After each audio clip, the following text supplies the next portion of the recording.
Hello friend, GS concept point में आपका स्वागत है। आज हम लोग सूर्य ताप एक इम्पोर्टेंट टॉपिक को यहाँ देखेंगे कि सूर्य ताप क्या है। इसे हम लोग इंसोलेशन कहते हैं, इसे इनकमिंग सोलर रेडिएशन के नाम से भी जानते हैं। ये क्या है, ये कैसे जो है कि धरातल पर पहुँचती है, इनका क्या प्रभाव पड़ता है, इनसे कौन सी घटनाएं से संबंधित हैं, इन सब का हम बारी बारी से अध्ययन करते हैं। ठीक है, तो आइए हम पहले जानते हैं सूर्य ताप। सूर्य ताप सौर विकिरण अर्थात सूर्य से पृथ्वी को प्राप्त सौर विकिरण ऊर्जा को हम लोग जो है सूर्य ताप कहते हैं। अर्थात एक बार आप इस बोर्ड को देखें, ये सूर्य हो गई और ये हमारी पृथ्वी हो गई। तो सूर्य से जो हमें ऊर्जा प्राप्त होती है सौर विकिरण के रूप में प्राप्त होती है। अर्थात सूर्य से पृथ्वी की सतह पर प्राप्त सौर विकिरण ऊर्जा को हम लोग सूर्य ताप के नाम से जानते हैं। इसे हम लोग इंसोलेशन कहते हैं या इसे हम इनकमिंग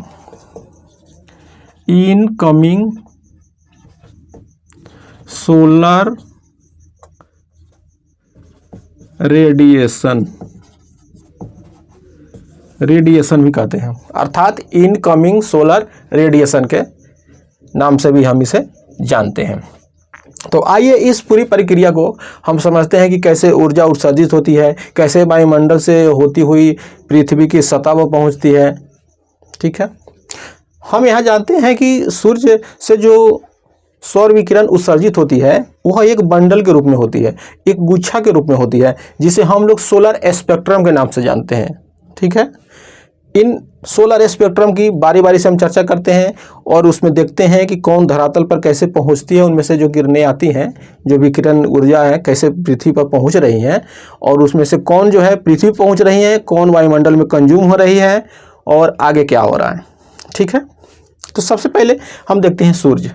ये हमारा सूर्य हो गया। हम जानते हैं कि सूर्य से जो ऊर्जा उत्सर्जित होती है वह जो है संलयन की क्रिया होती है सूर्य के नाभिक में।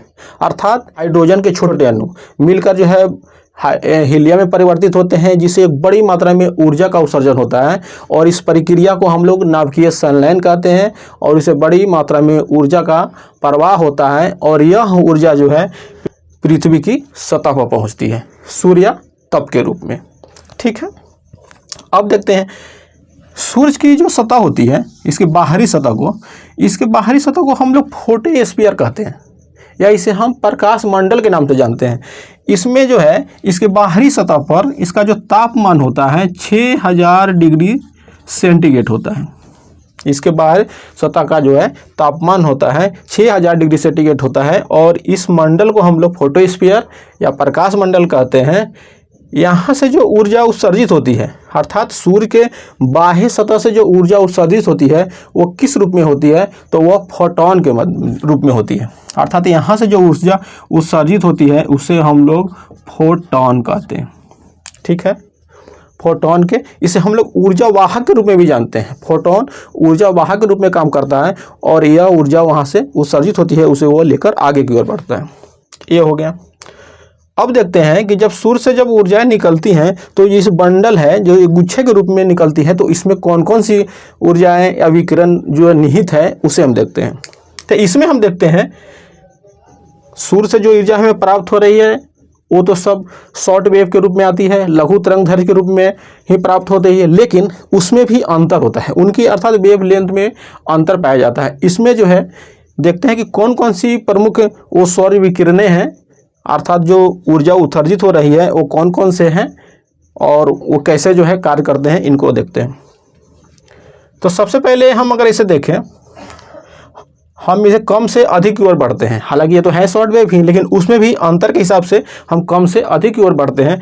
तो उसमें देखते हैं कि सबसे जो कम वेवलेंथ वाली है उसमें है एक्स और गामा रे, फिर उसके बाद अल्ट्रावायलेट रे है, उसके बाद विजुअल रे है, उसके बाद इंफ्रा रे है, उसके बाद हीट रे है, उसके बाद रेडियो रे है। अब हम इनको बारी बारी से देखते हैं। एक्स और गामा रे ये किरणें, इनका जो वेवलेंथ होता है, इनका जो तरंगदैर्घ्य होता है 0.005 से 0.1 माइक्रोन तक होता है। ये जब किरणें चलती है यहाँ से सौर विकिरण होकर आती है तो ये आयन मंडल में, हम जानते हैं कि वायुमंडल में एक आयन मंडल पाया जाता है जिसकी 80 किलोमीटर अर्थात पृथ्वी की सतह से 80 किलोमीटर से कहीं 400 मिलेगा और कहीं 640 किलोमीटर की ऊंचाई तक मिलेगा। वहाँ जब ये आती हैं तो यहाँ आयनीकरण की क्रिया होती है, जिसके कारण जो है ये क्या होते हैं कि यहाँ कंज्यूम हो जाते हैं, अर्थात इनका यही समाप्त हो जाता है। ठीक है, ये यहीं समाप्त हो जाते हैं। फिर उसके बाद अल्ट्रावायलेट रे। अल्ट्रावायलेट रे हम जानते हैं कि वायुमंडल में एक समताप मंडल है जो क्षोभ सीमा से ऊपर 50 किलोमीटर तक ऊंचाई तक पाई जाता है, जिसमें ओजोन की एक परत पाई जाती है, ओजोन की एक पट्टी पाई जाती है। उसमें जब ये आती है तो ओजोन गैस जो है इस अल्ट्रावायलेट रे को सोख लेती है, अर्थात इनका जो है कंजम्पशन यही हो जाता है, अर्थात ये यही समाप्त हो जाती है। ठीक है, फिर उसके बाद जो है विजुअल रे है। विजुअल रे इनका जो तरंग दैर्ध्य होता है 0.4 से 0.7 तक होता है। इन्हें हम दृश्य प्रकाश कहते हैं क्योंकि हम इन्हें देख पाते हैं। ये जो प्रकाश की किरणें अर्थात ये जो सौर जो विकिरण ऊर्जा पहुंचती है इसमें, तो ये क्या होता है कि इसमें भी 7 रंगों का एक समूह देखा गया है इसमें, अर्थात इसमें 7 रंगों का एक समूह पाया जाता है। अगर इन्हें हम देखें तो साधारण भाषा में इनके रंगों को अगर हम एक जगह देखें तो इन्हें हम विबजियोर के नाम से जानते हैं, अर्थात इनके सभी रंगों के समूह को हम विबजियोर कहते हैं। इनमें जो है देखें तो वायलेट रंग भी है, आपको blue, green, yellow, orange, red सब रंगों का एक समूह है, 7 रंगों का समूह है। ठीक है, इन्हें हम विबजियोर के नाम से जानते हैं। इनका वेवलेंथ, ये क्या करती हैं, ये धरातल पर पहुंचती है तो आप जानते हैं कि जब ये प्रकाश की किरणें पृथ्वी पहुंचती है तो पौधे इनका उपयोग जो है अपने भोजन बनाने के रूप में करते हैं। ठीक है, उससे पहले जब ये किरणें जो है वायुमंडल में जब वहाँ से चलती है, सूर्य से निकलती हुई जब वायुमंडल में पहुँचती है तो वायुमंडल में कुछ घटनाएं घटती हैं। जैसे आप देखते हैं कि वर्षा के समय में इंद्रधनुष का निर्माण होता है तो उसमें एक 7 रंगों की एक पट्टी आपको दिखाई देगी। तो वो जो 7 रंगों की पट्टी दिखाई देती है तो उसमें जो है रंगे दिखाई देते हैं, इन्हीं रंगों के उपस्थिति के कारण वो दिखाई देते हैं, अर्थात वहाँ इनका महत्व हो गया कि ये सूर्य वहाँ जो है इंद्रधनुष के निर्माण में इन्हीं के कारण।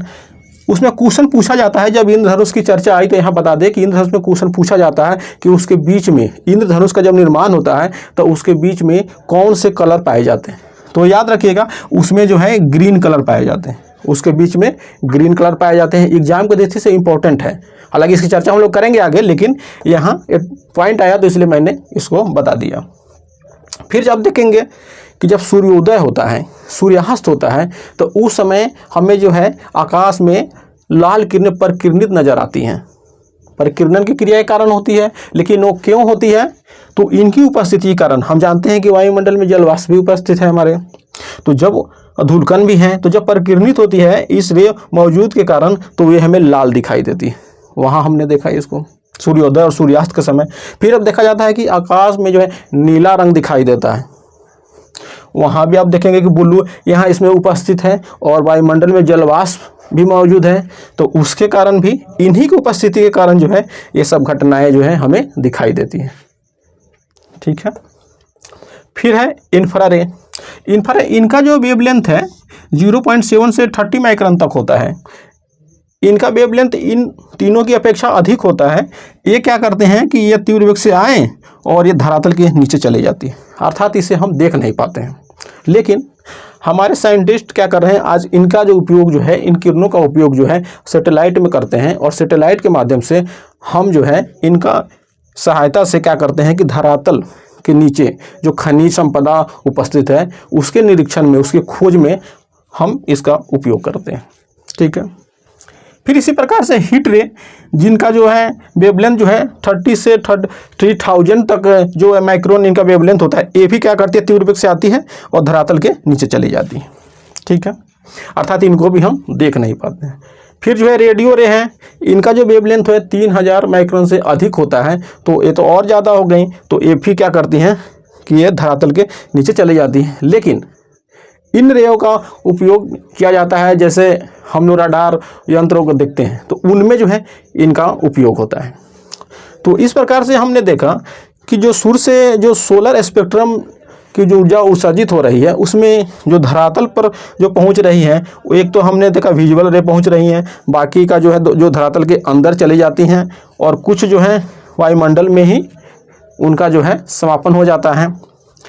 तो जो सूर्य ताप जो हम पढ़ रहे हैं अभी, सूर्य ताप का यही असर है कि जो धरातल की सतह पर जो सौर विकिरण पहुंचती है ऊर्जा या सौर ऊर्जा, उसी को हम लोग सूर्य ताप कहते हैं। यहाँ समझाने का उद्देश्य ये रहा, लेकिन ये समझना आपको यहाँ जरूरी इसलिए है क्योंकि जो सूर्य से जो किरणें या ऊर्जा विसर्जित हो रही हैं वो कौन कौन से हैं और कहाँ कहाँ कैसे कैसे इनका जो एमिशन हो रहा है, यूज है, कैसे है, इनको समझाना भी आवश्यक था, इसलिए यह बताया गया आपको।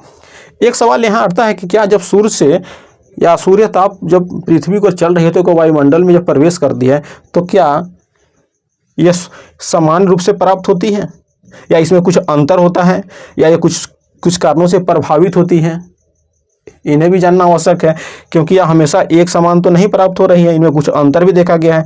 तो अब हम देखते हैं कि यह सूर्य ताप किन किन कारणों से प्रभावित होता है, उन कारकों का हम अध्ययन करते हैं कि ये किस प्रकार प्रभावित होते हैं यहाँ पृथ्वी के सतह तक पहुँचने में। ठीक है, तो आइए हम इनके कारकों का अध्ययन करते हैं बारी बारी से। ये हमारा सूर्य से जब ऊर्जाएं धरातल पहुँच रही है तो एक चीज़ हम देखें, सबसे पहले का जो इसका कारण है सौर कलंक, सोलर स्पॉट भी कहते हैं। हम जानते हैं कि सौर कलंक वह घटना है जो सूर्य के आंतरिक भाग में कुछ वर्षों के अंतराल पर ऊर्जा का प्रवाह या तो बढ़ जाता है या घट जाता है। इसे हम लोग क्या कहते हैं कि ऊर्जा के सतह पर एक काले धाबे के रूप में हम भी इसे जानते हैं। ये घटनाएं प्रायः 11 वर्ष के अंतराल पर होती हैं। जब ये घटनाएं होती हैं तो उस समय जो सूर्य ताप पृथ्वी पर आ रहा है, यह सूर्य ताप क्या होता है कि कभी बढ़ जाएगा या घट जाएगा। तो इस प्रकार सौर कलंक की स्थिति में भी सूर्य ताप प्रभावित होगा। ठीक है, फिर देखते हैं कि आपतन कोण से भी जो है कि जो सूर्य ताप जो पृथ्वी पर आ रहा है ये भी प्रभावित हो रहा है। कैसे?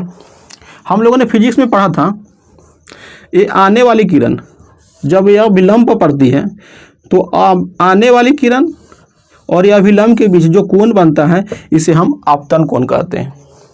और यह जो है ये 90 डिग्री की एंगल होती है और ये जो कम होती है। पृथ्वी भी हमारी ऐसे झुकी हुई है, आप जान रहे हैं। ये हमारा सूरज हो गया, तो सूर्य किरणें आती हैं तो हम देखते हैं कहीं लंबवत पड़ती है और कहीं तिरछी पड़ती है। अर्थात जब हम सूर्य इसकी स्थिति को देखें तो यह विषुवत रेखा के करीब जो है आपको ये लंबवत दिखाई देगी, और जैसे ध्रुवों की देखेंगे दोनों साइड में तो यह तिरछी होती चली जाएगी। अर्थात यहाँ तो ये यही बताना चाह रहा है कि आपतन कोण की स्थिति में अर्थात जब लंबवत होती है तो सूर्य ताप अधिक, और जब यह तिरछी होगी तो सूर्य ताप कम प्राप्त होगा। तो इस तरह भी ये प्रभावित हो गए। ठीक है, अब एक सवाल आता कि सूर्य से दूरी। हम जानते हैं कि सूर्य जो है यह पृथ्वी जो है सूर्य की परिक्रमा कर रही है। परिक्रमा के दौरान क्या होता है कि सूर्य के निकट कभी पृथ्वी सूर्य के निकट आती है, कभी वो दूर जाती है। मान लीजिए कि हमारी सूर्य हो गई और यह हमारा अर्थ हो गया। इसमें हम देखते हैं कि 3 जनवरी और 4 जुलाई, 3 जनवरी की जो स्थिति होती है इस समय सूर्य और पृथ्वी की दूरी जो है घट जाती है। अर्थात पृथ्वी और सूर्य, अगर हम ऐसे देखें, सूर्य और पृथ्वी की जो औसत दूरी है 14.98 करोड़ किलोमीटर है। ठीक है, इतने यह दूर है सूर्य और पृथ्वी के बीच की दूरी। लेकिन जब 3 जनवरी की स्थिति आती है तो सूर्य और पृथ्वी की दूरी कम हो जाती है और ये हो जाती है 14.7 करोड़ किलोमीटर। इस स्थिति को हम लोग जब कम हो जाती है इसे हम लोग पेरिहिलियन कहते हैं। इस स्थिति को हम लोग पेरिहिलियन कहते हैं। इसे हम हिंदी में उपसौर की स्थिति कहते हैं। ठीक है, किस दिन को? 3 जनवरी को। फिर इसी तरह से 4 जुलाई को अगर हम देखें तो 4 जुलाई को सूर्य और पृथ्वी की दूरी बढ़ जाती है। यहाँ जो इनका डिस्टेंस हो जाता है 15.20 करोड़ किलोमीटर हो जाता है, अर्थात यह बढ़ जाते हैं। इस स्थिति को हम लोग जो है एपिहिलियन कहते हैं या ऑफशोर कहते हैं। यहाँ जो है सूर्य और पृथ्वी की दूरी बढ़ गई अब एक देखिए, जब यहाँ नज़दीक है अर्थात 3 जनवरी को सूर्य ताप अधिक प्राप्त होगा या 4 जुलाई को, यहाँ जो है आप देखेंगे कॉमन सी बात है कि जब सूर्य अधिक निकट है तो यहाँ सूर्य या जो तप है अधिक प्राप्त होगा। ठीक है, तो 3 जनवरी की स्थिति में सूर्य तप अधिक प्राप्त होगा और यहाँ जो है कम प्राप्त होगा। ये पाया गया है कि इस स्थिति में अर्थात जो है उपसौर की स्थिति में अपसौर से 7% अधिक जो है सूर्य तप की प्राप्ति होती है। एग्जाम में इस पॉइंट से क्वेश्चन पूछे जाते हैं।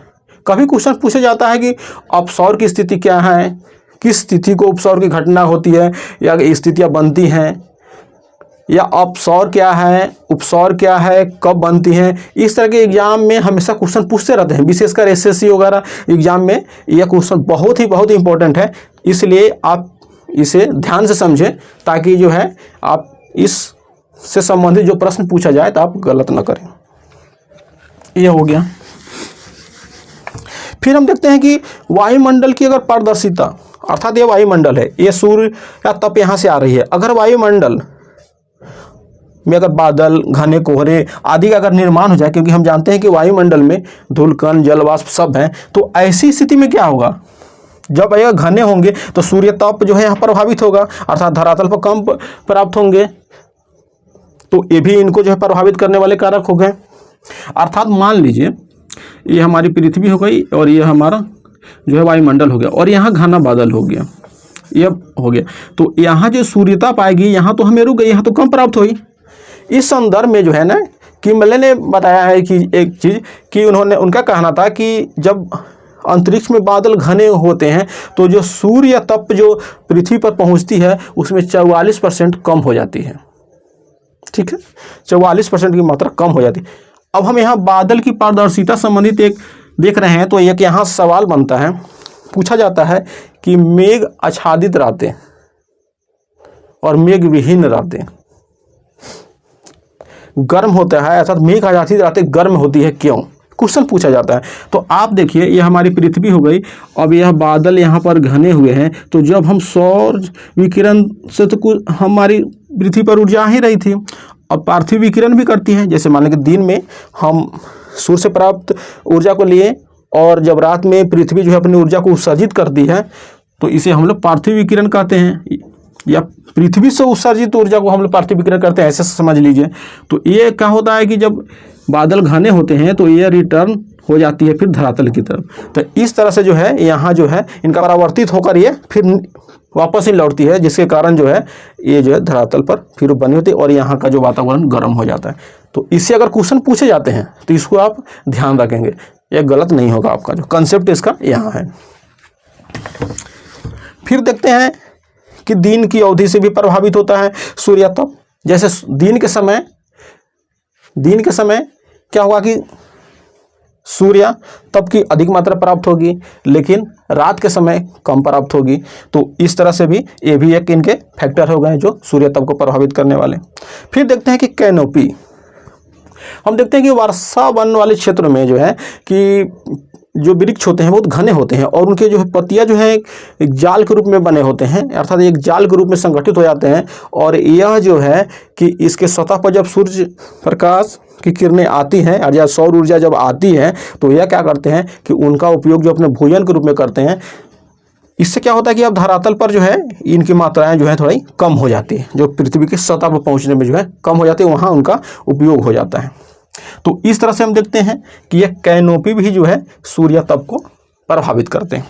तो हमने यहाँ देखा कि सूर्य तप क्या है, सूर्य तप किस तरह से पृथ्वी की सतह पर पहुँचती है, कि वो कैसे प्रभावित होते हैं, इनके कारक कौन कौन से हैं। इनके कारक को आप देखें तो सौर कलांक हो गए, आपतन कोण, पृथ्वी से दूरी, वायुमंडल की पारदर्शिता, दिन की अवधि, कैनोपी, ये सब चीज़ें हम लोगों ने देखा।